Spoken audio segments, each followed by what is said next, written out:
Muy buenas a todos los políglotas y bienvenidos de nuevo a mi canal. Hoy vamos a tratar con un poquito más de profundidad un tema gramatical que nos suele provocar muchos dolores de cabeza a todos los que aprendemos el tiempo verbal del futuro en inglés. Así pues, si queremos expresar acciones futuras en inglés, debemos saber que existen más de una forma para hacerlo.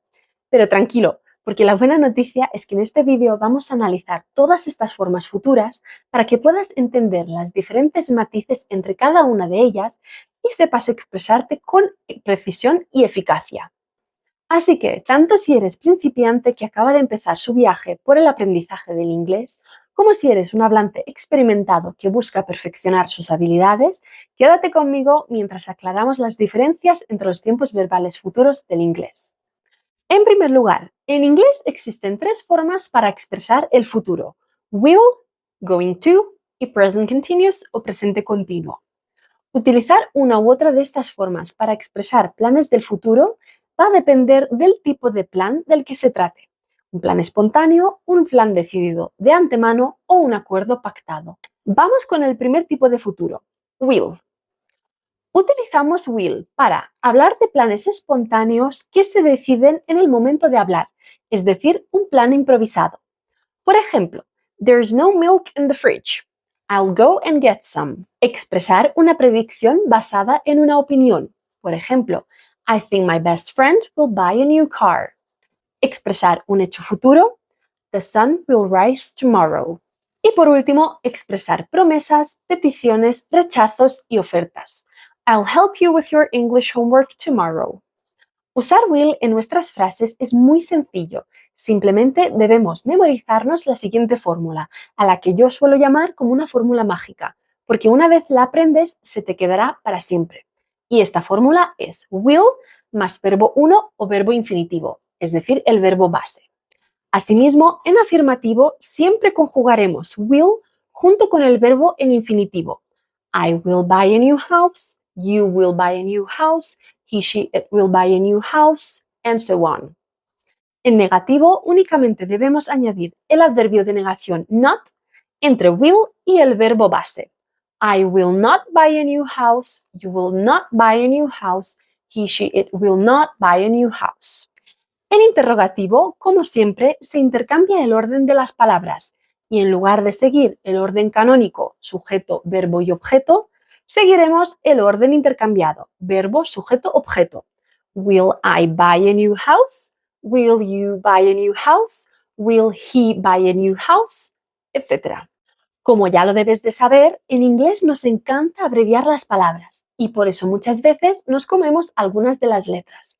De ahí que will se suele abreviar por apóstrofe LL, aunque esto solo ocurre en afirmativo. Entonces, I will se convertirá en I'll, you will, you'll, he will, he'll, etc. El apóstrofe representa la omisión de una o de varias letras. En negativo, como juntamos will con el adverbio de negación not, will not se puede convertir en won't. Podremos usar tanto la forma abreviada como la forma completa. Ambas son igual de correctas. No tenemos abreviaciones de will para el interrogativo. En cuanto a las traducciones de will, normalmente se suele traducir por el presente simple en español. Beberé, comeré, dormiré, estudiaré, etc. La siguiente forma para expresar el futuro en inglés es going to. Utilizamos la forma del futuro going to para expresar planes decididos antes del momento de hablar. Por ejemplo, we're going to have dinner this Friday.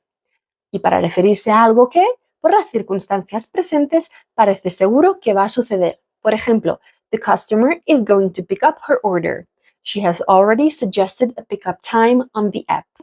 Going to en realidad se llama to be going to, con lo cual para usarlo en nuestras frases siempre debemos conjugarlo con el verbo be en presente. Así que para ello debemos recordar ante todo las conjugaciones de be en el presente. ¿Y veis por qué digo que si nos aprendemos algo una vez y lo hacemos bien nos será muy útil? Pues vamos a aplicarlo. I am going to drink a coffee. You are going to drink a coffee. He, she, it is going to drink a coffee, etc. En cuanto a la traducción de esta forma del futuro, normalmente se suele traducir por la perífrasis verbal ir a más el infinitivo. Es decir, voy a comer, voy a beber, voy a estudiar, etc.